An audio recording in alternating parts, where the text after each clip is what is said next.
Jason Spangler, the Santeeswapper. Whew, I'm so glad that this worked out. Sometimes when I'm dealing with people that are storage locker people, you might call them pickers. That is where there's a bit of a gray zone where it's not someone who I can really say that I have 100% faith in. It's not someone who, well, was their scouting memorabilia stuff, their family members, whatever. They literally are just trying to resell this stuff. And I guess that's where I leave myself a little bit vulnerable being so out there on the internet with buying scouting memorabilia stuff. But let me tell you, this guy was on top of it. This guy was from Georgia. And literally, when he shared the pictures with me, we went back and forth. He was one of the most considerate people in terms of just following up on the delivery and making sure that everything went well. So this worked out great. I've got a big box of stuff here, mostly from Georgia, some cool stuff to share with you in this unboxing. I hope you'll stick around and let me share it with you. When I grabbed the box, I noticed that it was already had a little bit of a rip going on here because this box is so well packed. It's basically, I don't know what the size of that's a 12 by 12 cube, but it's just kind of bursting at the seams. So I actually decided to flip it upside down and open it from the bottom. So this might be sort of a weird way to do an unboxing, kind of coming from the back end, but I think we'll still be able to see the items. Now, this is one of those deals, again, storage unit type thing. You have no idea what the situation was, no idea why this person abandoned the storage locker and this picker was actually able to go in there and win the stuff. I will say I'm very glad, again, this guy was a gem to deal with, that he reached out to a scouting memorabilia person and made sure that these items got back into scouting. Because now what I will do is sort them out, add them to my collection, and the things that don't fit in my personal collection, then I'll offer them up to other people, whether that be on Facebook or somewhere else on the internet. So we can kind of uncover, this is a real mystery, right? I have no idea whose original stuff this was, but we can kind of learn a little bit by going through here. And so right off the bat, here are 3 ordeal sashes for the Order of the Arrow, and which is a little unusual because normally, well, actually I said ordeal, this one is a Brotherhood sash. I was going to say that would make more sense. You wouldn't think that someone would have 3 of the exact same kind. So there's 2 ordeal sashes. The ordeal sash you get when you become a member of the Order of the Arrow, and then a Brotherhood sash, typically you earn about a year later when you seal your membership. These hats, these are from the 1960s. This is the last version they made. You can tell by that hat diamond right there. And then these are probably more from the 60s, that design. And then this one's just missing a hat diamond at all. But anyways, I'm actually going to a scout show in April that I think I might be able to do something with those hats. So this is when I talk about recycling scouting memorabilia. I'm going to a scout memorabilia show that's going to have Cub Scouts at it. And I'm like, man, if you think about these hats, let's give an example here. Like if I put this hat on myself, and this is a medium size 6 3/4 to 6 7/8, and I put this hat on my head, oh, that doesn't look too good. You can tell that this is not going to fit old Santeeswapper's head very well. But if you were like a little, 5 or 6-year-old tiger cub or 7-year-old wolf or something, it might be a cute little thing that you could get. So we'll see if that works out. Now, oddball thing, you never know what you're going to get. Here is a Girl Scout sash. So this is from that, I think you would call this like 70s, early 80s time period where they had these different color borders for the different programs. So this scout was pretty serious. You can see that they bridged up from brownies. And these, I forget what these 2 are called, but those were some awards you could earn. And there is a patch on the back, a Camp Mary Atkinson patch. True fact, I have camped at Camp Mary Atkinson. It's the Girl Scout camp for the Raleigh Council, which is, it says here Pines of Carolina, but I think they must have merged because later it has a different name. But that's a really big council of Girl Scouts. And there's a lot of, they have several camps, I think. So Mary Atkinson is kind of their main camp. This is in a dark green Explorer uniform sash from the 1950s. I can tell that based on the style of merit badges, but that kid only got up to star, so he wasn't doing too much. All right. Big, giant bag of patches. Whoa. We will take a look at that in a minute. Now, I get these from time to time. And, again, it kind of clues me in a little bit about this collection, that this was the collection probably of someone who was a scout master at a troop. Because the only reason you would have tons of skill awards like this is if you were either, involved in the leadership of a troop. And you can kind of see what would happen. Back in the day, This is from early 1970s all the way up until about 1989, 1990. Part of the advancement program for the Boy Scouts of America involved earning these skill awards. And you would earn these skill awards were basically belt loops that go on your web belt. They would lead you to your ranks, tenderfoot, second class, first class, all the way through. And these would be awarded at the troop level. There wasn't any kind of like advancement report turned in. So the troops would simply just buy sleeves of these skill awards. And at least my troop growing up, we would get them at meetings. At the end of the meeting, the scoutmaster or the senior patroller would hand these out. And so that's how I end up with these skill awards. So that's my theory there. I talk about my little forensics I do here. Now we do get a name, and I'm not going to go here and talk about the name of the troop or anything, just getting a little too close, but this is Monroe, Georgia, at least to give you, again, the where these ribbons are coming from. Keep going in here. We have some books and some other heavy stuff. Oh boy, more skill awards. So let's get in and look at the books. Some really old scout books here. Someone asked me the other day, they said, they had some old scout books. And they said, are these worth anything? And I said, no, unfortunately, they're not. Here's kind of the dilemma I tell people is that if you had this book and it was in mint condition and it looked like it just came off the press, then you would have something special, because 99% of the scout handbooks that I find of this vintage, and let's just peek in here and see, this is a pre-World War II scout handbook from the late 30s. These are all beat up. Look at the covers. They're all crinkled. They're wanting to fall apart. Obviously these things really have some age on them now, like 80 years old. And so they're barely holding on. So I think these are really cool items. I love to give them to younger scouts and let them see kind of the history of scouting. And that's what I'm sure will happen to these two handbooks. But as far as like a true collector, even though we scout people love our scouting memorabilia, we also really appreciate condition. And so most likely someone who's a real hardcore scouting memorabilia collector, they're going to want to have this in a lot better condition than what you see those books. Oh man, what am I going to do with a whole bag of skill awards? But at least this illustrates what I was trying to talk about a minute ago, in that these are the web belts that I mentioned that we wore during the 70s and 80s, this sort of olive green color. And the belt loops, the skill awards, were designed to slide onto these. And so that's how you get them. I think there was about maybe 10 or a dozen different skill awards that you could earn. Some of them were kind of required. You can imagine, like, first aid, things like that. And then others were not. So, all right, that is everything in the box. So let's just kind of go through here and unwrap it a little bit and see what we got.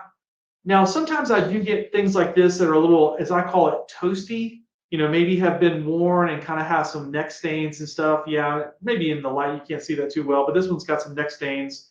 This is a bicentennial, real super common bicentennial neckerchief. And then this is one from, Camp Rainy Mountain, Northeast Georgia Council. So this is a scout camp, one of the popular scout camps in the Southeast. When I used to run a scout camp for 6 years in South Carolina, this is one of our main competitors. When we went to these shows and tried to recruit troops, we were always up against those guys from Northeast Georgia, their little mountain camp. It's hard to beat the mountain camps in the hot summer down south. This is a troop neckerchief. But I will be able to soak this one in some OxyClean and try to get some of that neck stain out. Now, again, very eclectic collection here. We'll start getting into the patches to see what we have.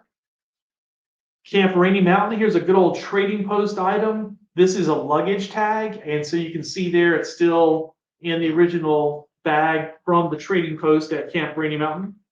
And then this is a little mixture here. We see that we have some items from that same time period as the skill awards. This is a scout rank patch, which actually didn't come out until those skill awards did. It was introduced as kind of a joining badge. But then on the back, if we flip it over, there's a tan one. So that's from when they started having the tan background in 1989, 1990. So there's a little bit of a range here. And then some of these merit badges go back into the 1960s. I can see that twill one right there, 1960s. And then my guess is there's probably some more modern ones in there. So ironically, some of these could actually be used today. For example, that's still your life-saving merit badge today, the same one that we issue. First aid, environmental sciences, swimming, all three of these are ones that kids could still be given today. Now, the only difference in modern patches is the back. So the back has a little different kind of a sticker on the back. If you're handing out patches at a court of honor, you're probably not too worried about that. Lots of interesting stuff here. You got even a 64 Jamboree leather. There's a lot of stuff from Georgia that's Order the Arrow stuff, which I think is good. Like things like a conclave chenille. The chenille is kind of like I don't know, it's like a letterman's jacket kind of feel to it. Those are a little pricier when you buy those. And then something like this, a cool vintage Mowogo Lodge, which is again that Northeast Georgia Council jacket patch. That's a cloth back one with no fleur-de-lis. So this is probably, pre-1975. This is probably getting around 50 years old. And then here's a nice, again, chenille from Mowogo Lodge, Northeast Georgia, with their bear totem. And then this is when they hosted a conclave. So when I saw the collection and saw there was a lot of OA stuff, it was one of those things where, like, I knew that the skill awards were virtually worthless to me as a collector. I have so many of them, and I don't know what to do with them. At one time, I had I think 100 pounds of skill awards, and I didn't know what to do with them. I think they might be hidden somewhere in the back of the warehouse. I still don't want anything to do with them.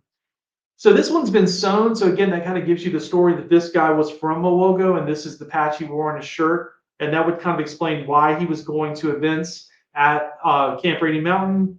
And that's why he's got some stuff from conclaves and lodge events from Mowogo Lodge. So what I'll do is go through this and sort it out, and I'll put all the Mowogo items together.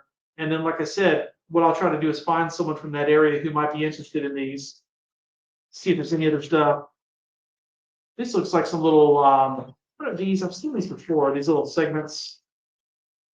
Let's see what they say here. Victoria Bryant. Oh, okay. These are Georgia State camper patches. And so again, this could have been someone who was an adult leader, and he had a bag of these for when the troop would go to state parks, and then they would pass out those patches. At least that's what I'm kind of putting together, putting two and two together, which is what I try to do a lot in these unboxings. So let's scoochy those over there and see what this big bag is. Now, this is where I couldn't go wrong, and I couldn't leave these sort of on the table. I had to make a deal with this picker because, for me, a scout patch person, to get a bag, and I haven't, weighed this. Well, what do you know, guys? I got a scale here, so let's just see what the scale says. All right, let's see how many pounds of patches this is. All right, 5. Nope. It's still going. 6.11 pounds of patches. So I couldn't turn that down and just leave these on the cutting room floor, so to speak. I had to go ahead and buy them.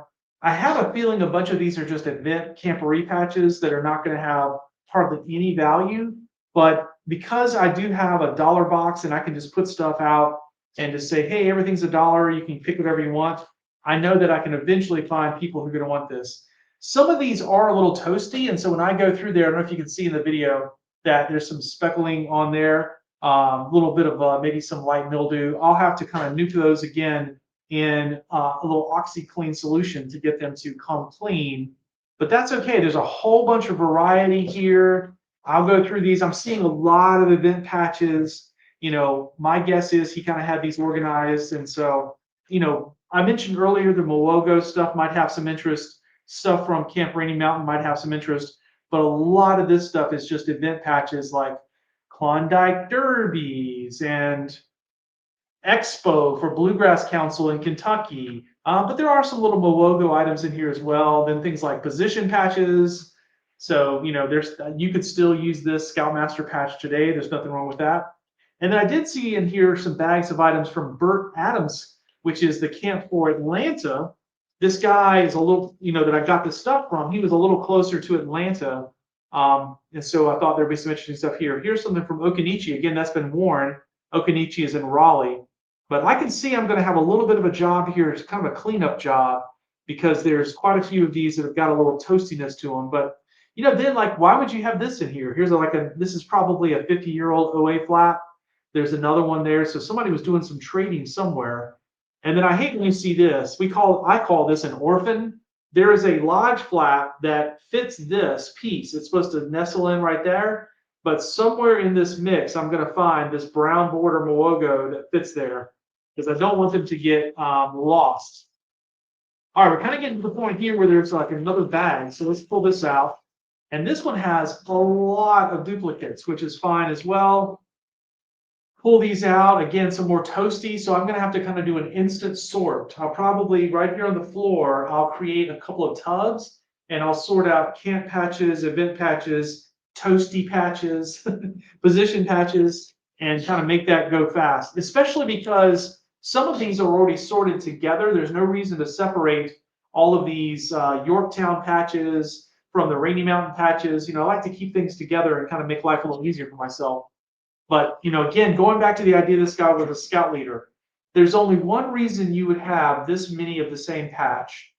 Well, I can think of two reasons. One would be if you were a professional scout and your job was to hand out the camporee patches and you were handing the patches out to all the people who attended, and at the end you have a bag with about 25 or 30 of the same one. That's how you end up with a stack of the same one. Similarly, look at this. So Burt Adams, we already saw this patch a little bit ago, but here is literally a sleeve of Camp Burt Adams patches. Now, unfortunately, these have become a little toasty, so these are going to have to go in the toasty pile. So I'll see if I can bring those back from the dead. And then let's look at this one. Again, a bunch of Atlanta stuff. This is Atlanta stuff. Rawhide camper.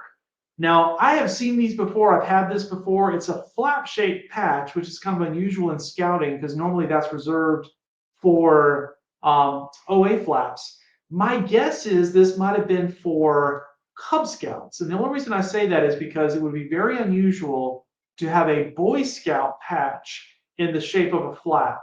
But on a Cub Scout uniform, there's no reason why you couldn't have a flap-shaped patch. In fact, more recently, they did start making some patches for Cub Scouts that go on the flap of the pocket. So that might be what's going on there.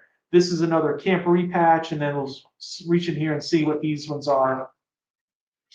Camp Jameson, also Atlanta Area Council. Fire it up. Looks like a camporee type event. And again, just lots and lots of duplicates. And I'm almost wondering if this guy was a professional scout in the Atlanta Council for some period of time. I just, when you see like, why would he have a 1976 Camp Burt Adams and he has like a brick of them? I don't know, like that. I guess you could be a scoutmaster, but wouldn't you have handed these out to your scouts? And normally when people go buy extras, like I've done this, go to a trading post, they're like, oh, you have extra patches, let me buy some of those. You generally don't buy this many because like this is more than you would ever trade. There's probably 40 of the same patch here, which is just kind of a little unusual. So, but anyways, like I said, as you can see here by this spread, this is the kind of collection I love to get in. There's lots and lots of stuff here. When you sort of do the math of how much I paid, I don't have a whole lot in each individual patch. Unfortunately, there's some toasty ones here that I'm going to have to kind of clean up, and that's going to take time. And my wife really hates when I bring home patches to work on because then I have to have like in our garage a little soaking session that goes on. Then eventually I might put stuff in the washing machine and all that. And that's kind of her rule. Like the scout stuff has to like stay at the building. So, anyways, hopefully I will be able to sneak this in and it won't be a problem. So, Jason Spangler with the Santeeswapper. Whether you have a collection like this from a picker, you just found this stuff in a storage locker. I've had all kinds of stories. People move into a house and they find stuff in the attic. I've heard it all, really. Or if this is your collection or a collection of a loved one, I'd love to hear from you. Go to my website, scoutpatchcollectors.com. There you can reach out to me. I'd love to hear the story about your time in scouting or your loved one's time in scouting, or the story of how you bought a storage locker and you don't know what to do with all this Boy Scout stuff. I'd be glad to talk to you and see if we can work out a deal. Thanks very much.